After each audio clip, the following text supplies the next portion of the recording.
What's going on, my beautiful people? So in this video, we are going to talk a little bit about something that you might be dealing with right now, where you're trying to grow, you're trying to get better, you're trying to be a better person. And you're realizing the more that you get better, the more that you're growing, you're realizing that a lot of people out there are struggling because you're realizing how much you have been struggling, how much you have been growing, and how much you've had to get away from that struggle, away from all of that stuff and putting good stuff into your mind. But now when we see all that, it becomes hard because we see those people that are struggling and we don't know how to help them. We don't know exactly what to do. And this is something that can put a lot of anxiety on us, a lot of stress on us, and it can just really become that burden that we have to bear every single day, every single time we talk to somebody. And you could tell how much they're struggling based off the stuff that they talk about. And this has been something for me too that I have struggled with in the past, and I've thought about, and I'm able to get it in the back of my mind, but it's something that still is there in the back of my mind, and you might be dealing with that. I want to share with you something that had helped me think about this differently. And there was this dude named Aaron Doughty. He does these kind of like public speeches, but he also makes these YouTube videos. And one of the things that he talked about is something called the frame exercise, I guess you could say. And what the frame exercise is basically allowing ourselves to know that we are on our own energy. We have our own energy, and these other people that are going around, they have different energies, but a lot of time we're kind of like taking on their energy when it's negative, when it's bad, when it's trying to put stuff on us, when it's trying to throw stuff on us. And that's not very good. And what we want to do is get strong in our own frame/energy, which comes from God. To me, that comes from God, and it comes from knowing that God is the strongest frame that we can have. If we trust God first, we don't have to take on other people's energy, other people's negativity, other people's stuff, and that gives us the best opportunity to actually help them. And what do I mean by this? So when I heard about this, it was literally the day of, I decided the exercise that he talks about to help us with this is to pull out a candle. You pull out a candle, you put it down, you put the candle down, and then you're basically going to stare at the candle. You and the candle are going to be looking at each other, and you're going to be going like, you're looking at the candle, and what you're just imagining is the energy around the candle, and then you're imagining your own energy, and you're imagining the space between you and the candle, and knowing that you don't have to take on that candle's energy. This is a space between them. And what that basically does is it reminds us of how other people have that energy just like that candle.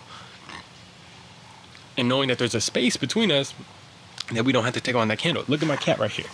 My cat has her own energy. She might be mad, she might be upset, she might even bite me. But I don't have to take it on. She's actually very sweet, she's amazing. But I don't have to take it on. I can maintain my own energy and maintain my own frame in God, which is the love, hope, peace, joy that we are all trying to maintain.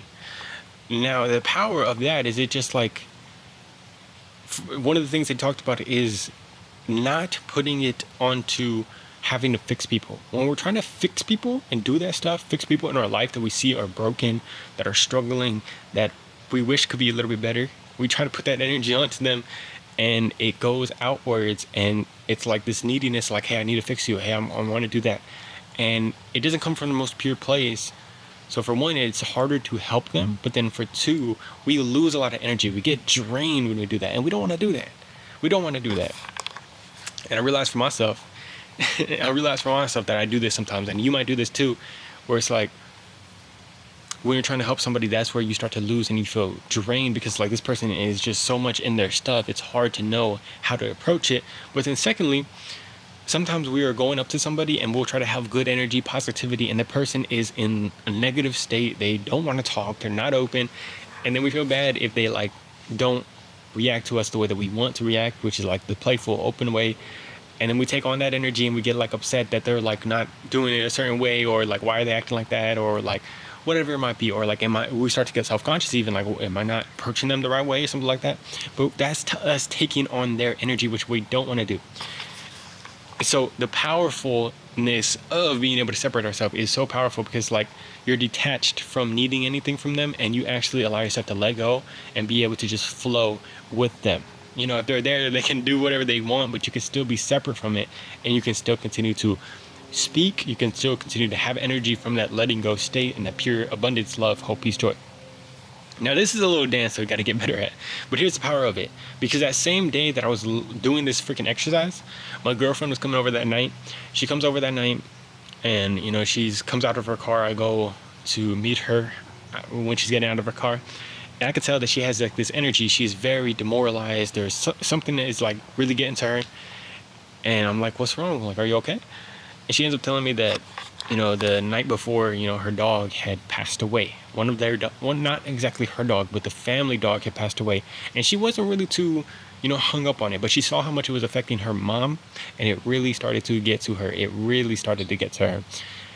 And I could just tell how much it was burdening her, and it was real bad. She had called her mom on the way home, and it was really just affecting her. And I'm sitting there with her, and I'm like, hey, what do you need? Like, are you all right? Are you okay?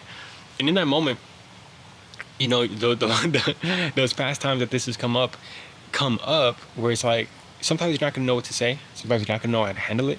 It's very much affecting them, and you don't know there's no way we can know the exact right words to say. But I was so much in the state of just like removing myself and having my own self, knowing that you can't fix them perfectly. Also, okay, the other powerful thing that Aaron Doughty has said with this, he said that with his dad, he realized that his dad was like affecting him in terms of like he wanted to fix his dad. His dad was a certain way, and he realized that he couldn't really exactly fix his dad, and he realized he just had to accept his dad as much as himself. And when he accepted both of them equally, he allowed himself to be freed from the burden of needing to fix his dad. He accepted his dad exactly where he was. And that was so powerful because it actually helped him build a relationship with his dad better from that place, because it's from a loving place. Now, when I was doing the candle exercise, before we get back to what me and my girl were doing, when I was doing the candle exercise, one of the verses that I picked up was a verse that goes, "And ye are complete in him." Me and you are complete in God. We are complete in Jesus. We don't need to do anything else. And I know that's hard to understand because I got to get better. I got to continue to grow. I got to do all this stuff. But if we can accept that right now, we are complete in God.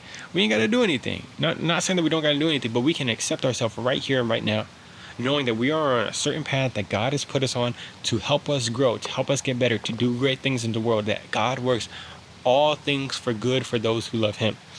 And what I realized when I was doing that is that just like I was looking at the candle, and every single person that I talk to is complete in him. They are complete in him. They have been put here for a purpose, to do certain things, and they're going to be worked together for good for those who love him.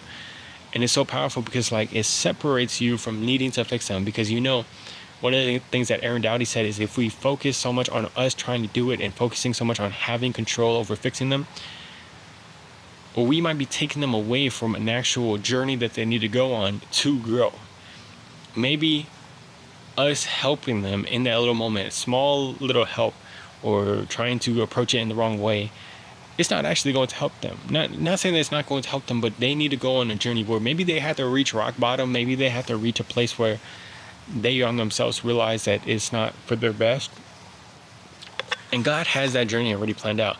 And if we can accept that maybe we don't need to fix them right now, then it takes the pressure off of it. And the power of this is you still love them, you still care about them, you don't want them to struggle, but you know that they're on a journey, and you can still talk about it with them from a genuine, pure place. So when my girlfriend came, I didn't know exactly what to say, and she started talking with me, and she started telling me about how she's really struggling right now. She's just really struggling. There's a lot going on with work and school. And of course, in that moment in the past, I would have been how can I help her? What's going on? Is she going to be okay? Now, of course, I want her to be okay. But from this place, I was literally seeing her like a freaking candle. She has her energy. I'm not going to let it put onto me in terms of she's feeling like everything is kind of crashing down right now. She doesn't know if she's going to be okay. But I'm, from my energy, able to talk with her and be there with her in terms of I know she's going to be okay. I have hope. I have joy. I have peace. And knowing that God is working with her and that she is complete in God as much as I am. And that gave me the power to just be there and to be able to just be at peace with her. I was talking with her. I was just listening to her, letting her talk. I didn't even need to say anything a lot of the times. I was kind of just listening, just there listening to her. And then at the very end, it came up where she was saying she puts so much into being an academic weapon, which is somebody who's very good in school. And sometimes it's hard to have to approach that. Sometimes it's hard to have to approach that when you start to have little chinks in the armor, or when we have those things that are chinks in the armor that might not that might take away that ego that is placed in that. And I started telling her about me doing the candle exercise. Like it kind of just came out from a place of like me being at peace, me being just letting go and be like, hey, I think this might help her.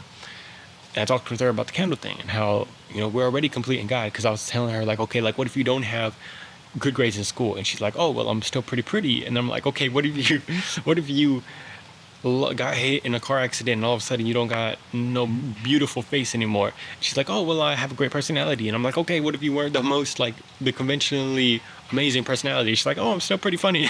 So, like, these are the things that we do, that we place our value in and our confidence in. But I told her about, like, doing the candle exercise. We were laughing about it there and just saying that, you're already complete in him no matter what. And I think that's the power of being able to let go. Because I was able to, like, have the word from God because I allowed God to flow through me, because I wasn't trying to hold the reins on it and have so much control. And I think that that's just so powerful, and it's so amazing for anything that we're trying to do. You might be thinking about your stuff too much. You might be worrying, but just know that God wants to work through you. God has powerful and amazing things for you. And just know, if you're trying to help somebody, you got to be able to let go. You got to be able to have your own energy and know that you can't fix them all the time. It won't be perfect, but you can separate yourself and know that once you do that, that's giving yourself the best opportunity to help them. And knowing that even if you can't say the right thing, the perfect thing, or even if they do have to struggle, it's still going to be worked together for good for those who love him. I love you guys. Hope you are doing amazing today. Yeah. Peace.